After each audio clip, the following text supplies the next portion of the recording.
Welcome to my diary. Ako ay magre-repair ng aking pambahay na pantalon. Hindi ako nagtatapon, sayang. Pwede ko pa magamit siguro ito ng ilang taon. Siguro ganito kasi ako kasimple.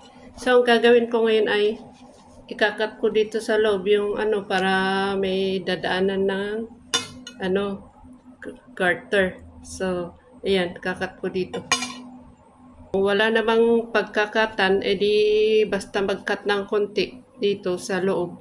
So, ganito ang aking gagawin o ilagay ko dito. Ano ba? Yan.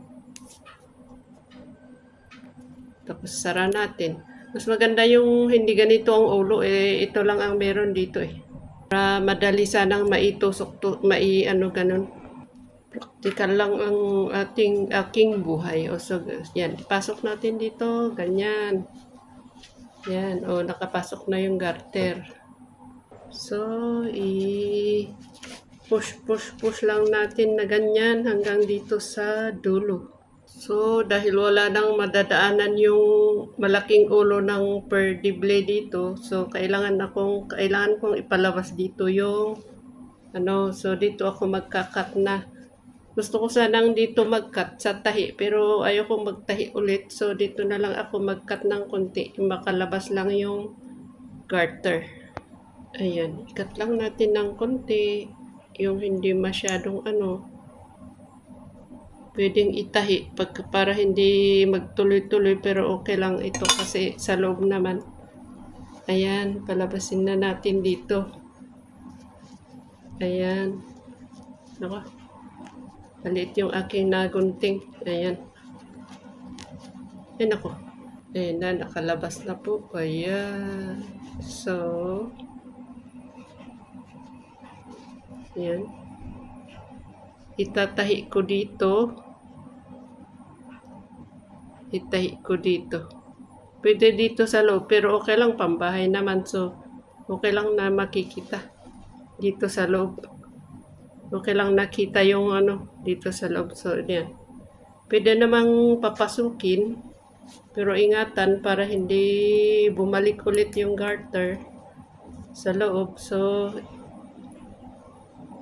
pasukin natin dito para hindi makita, doon natin itahi. Ayan.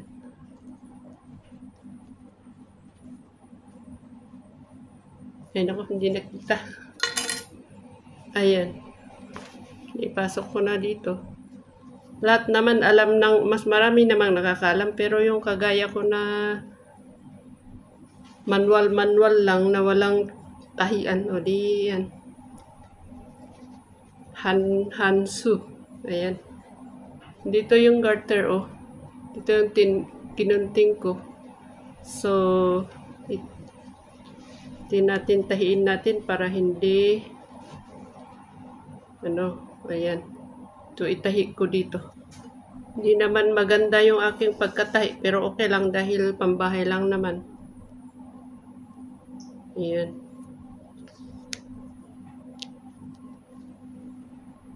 Tapos na ako dito sa kabila.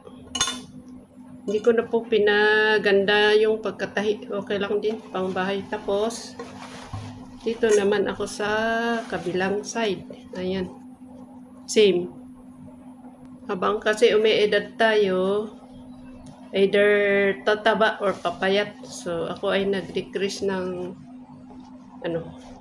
weight o timbang. Nag-decrease ako ng timbang. Wala naman akong ginawa. Basta lang kinontrol ko na yung hindi dapat kainin ng mga patanda na.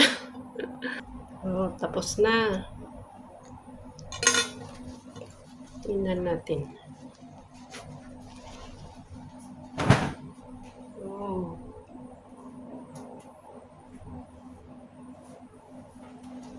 Meron pa akong isa dito.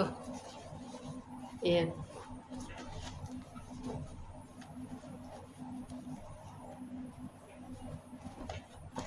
Ganyan siya. Pero at least nagawa ko na itong isa. Try na natin.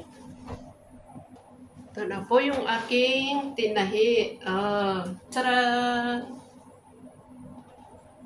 kahit magamit ko pa ito ng 1 taon, di at least nasave pa yung aking pera. Di ako bumili kasi itatapon. Ayan ang aking ni-repair. Ay nako, kung ano-ano na. Wala akong may content kasi. So, pinakita ko lang paano mag-repair ng laylay na halimbawa pag nag-weight gain tayo, lose weight, tapos lumit yung ating katawan, tapos hindi natin maisuot yung dati nating damit, o di pwede nating gawan ng paraan. Pero kung may pera naman kayo at di wala namang problema. Pero sa akin kasi sayang pag itapon. I-repair ko muna habang pwede pa. Maraming salamat.